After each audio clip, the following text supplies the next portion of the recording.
वक्रतुंड महाकाय सूर्यकोटि संप्रभ निर्विघ्नं कुरु मे देव सर्वकार्येषु सर्वदा।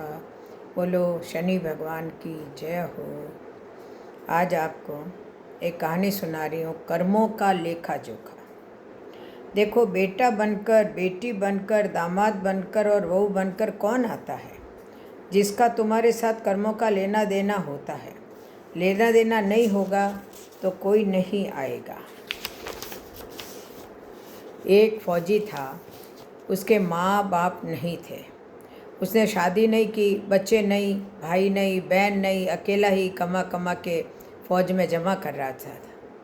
थोड़े दिन में एक सेठ जी जो फ़ौज में माल सप्लाई करते थे, उनसे उसका परिचय हो गया और दोस्ती हो गई। सेठ जी ने कहा कि जो तुम्हारे पास पैसा है वो उतने के उतने ही पड़ा है, तुम मुझे दे दो, मैं कारोबार में लगा दूं तो पैसे से पैसा बढ़ जाएगा, इसलिए तुम मुझे दे दो। फौजी ने सेठ जी को पैसा दे दिया। सेठ जी ने कारोबार में लगा दिया। कारोबार उनका चमक गया, खूब कमाई होने लगी, कारोबार बढ़ गया। थोड़े ही दिन में लड़ाई छिड़ गई। लड़ाई में फौजी घोड़ी पर चढ़कर लड़ने गया। घोड़ी इतनी बदतमीज़ थी कि जितनी जोर से लगाम खींचे उतनी ही तेज भागे। लगाम खींचते खींच के उसके गलफर तक कट गए, लेकिन वो दौड़कर दुश्मनों के गोल घेरे में जाकर खड़ी हो गई। दुश्मनों ने एक ही वार किया और फौजी मर गया और घोड़ी भी मर गई। अब सेठ जी को मालूम हुआ कि फौजी मर गया तो सेठ जी बहुत खुश हुए कि उसका कोई वारिस तो है नहीं, अब ये पैसा किसी को नहीं देना पड़ेगा। अब मेरे पास पैसा भी हो गया, कारोबार भी चमक गया, लेने वाला भी नहीं रहा। तो सेठ जी बहुत खुश हुए। तब कुछ दिन बाद सेठ जी के घर में लड़का पैदा हो गया। अब सेठ जी और खुश कि भगवान की बड़ी दया है, खूब पैसा भी हो गया, कारोबार भी हो गया, लड़का भी हो गया, लेने वाला भी मर गया। सेठ जी के बहुत खुश हुए। वो लड़का होशियार था, पढ़ने में समझदार था। सेठ जी ने उसे पढ़ाया लिखाया। जब वह पढ़ लिख कर बड़ा हो गया तो सोचा कि अब ये कारोबार संभाल लेगा, चलो अब इसकी शादी कर दें। शादी करते ही घर में बहुरानी आ गई। अब उसने सोचा कि चलो बच्चे की शादी हो गई, अब कारोबार संभालेगा। लेकिन कुछ दिन में बच्चे की तबीयत खराब हो गई। अब सेठ जी डॉक्टर के पास, हकीम के पास, वैद्य के पास दौड़ रहे हैं। वैद्य जी जो भी दवा खिला रहे हैं वह दवा असर नहीं कर रही। बच्चे की बीमारी बढ़ती ही जा रही है, पैसा बर्बाद हो रहा है और बीमारी बढ़ती ही जा रही है। रोग कट नहीं रहा, पैसा खूब लग रहा है। अंत में डॉक्टर ने कह दिया कि मर्ज लाइलाज हो गया है, अब इसको असाध्य रोग हो गया है, ये बच्चा 2 दिन में मर जाएगा। डॉक्टरों के जवाब देने पर सेठ जी निराश होकर बच्चे को लेकर रोते हुए आ रहे थे। रास्ते में एक आदमी मिला, कहा और अरे सेठ जी क्या हुआ, बहुत दुखी लग रहे हो।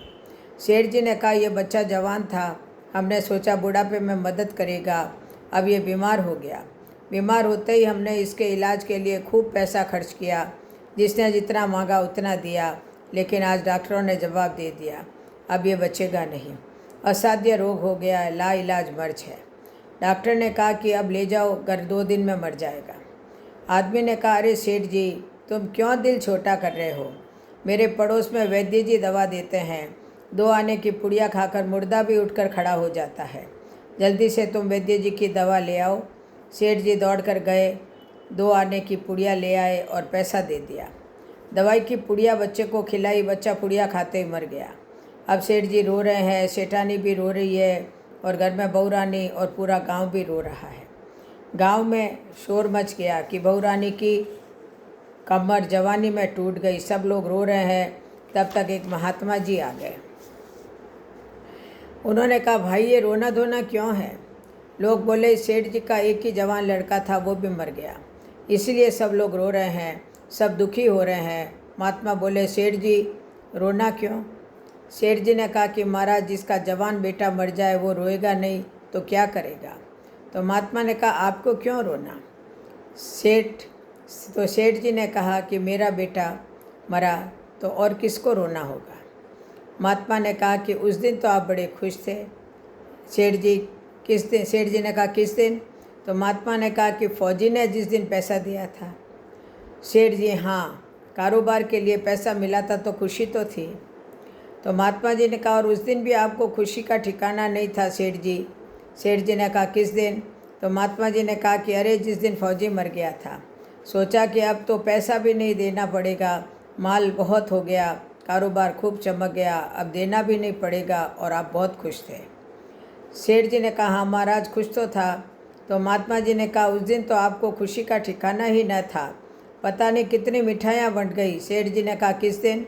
तो महात्मा जी ने कहा अरे जिस दिन लड़का पैदा हुआ था। सेठ जी महाराज लड़का पैदा होता है तो सब खुश होते हैं, मैं भी हो गया तो क्या बात है। तो महात्मा जी ने कहा कि उस दिन तो आपके पैर ज़मीन पर नहीं पड़ रहे थे। सेठ जी ने कहा किस दिन? तो महात्मा जी ने कहा जिस दिन बेटा ब्याहने जा रहे थे। सेठ जी ने कहा कि बेटा ब्याहने जाता है तो हर आदमी खुश होता है, मैं भी खुश हो गया। तो महात्मा जी ने कहा जब इतनी खुश हो गए, इतनी बार खुश हो गए तो ज़रा सी बात के लिए क्यों रो रहे हो? सेठ जी ने कहा कि यह ज़रा सी बात है, जवान बेटा मर गया। तो महात्मा जी ने कहा कि अरे सेठ जी, वही फौजी पैसा लेने के लिए बेटा बनकर आ गया। पढ़ने में, लिखने में, खाने में, पहनने में और शौक़ में, श्रृंगार में जितना लगाना था लगाया। शादी ब्याह में सब लग गया और ब्याज दर ब्याज लगवा कर डॉक्टरों को दिलवा दिया। अब जब 2 आने पैसे बच गए तो वे वैद्य जी को दिलवा दिए और पुड़िया खाकर चल दिया। अब कर्मों का लेना देना पूरा हुआ। तो सेठ जी ने कहा कि हमारे साथ तो कर्मों का लेन देन था, चलो हमारे साथ जो हुआ सो हुआ, लेकिन वो जवान बहू रानी घर में रो रही है, जवानी में उसको धोखा देकर विधवा बनाकर चला गया, उसका क्या जुर्म था कि उसके साथ ऐसा गुनाह किया। तो महात्मा जी बोले कि यह वही घोड़ी है जिसने जवानी में उसको धोखा दिया, उसने भी जवानी में इसको धोखा दे दिया। यही कहानी हम सभी की है, जो हमने बोया था वही हमें मिल रहा है। इसीलिए किसी को दोष मत देना, दोषी मत देखना, हमारा ही स्वयं का दोष है। इंद्रियों की हर क्रिया में और मन के विकल्पों के बहते प्रवाह के काल में उसके मात्र ज्ञाता दृष्टा रहकर अपने स्वभाव में रहने का पुरुषार्थ करना ही हमारा एकमात्र कर्तव्य है।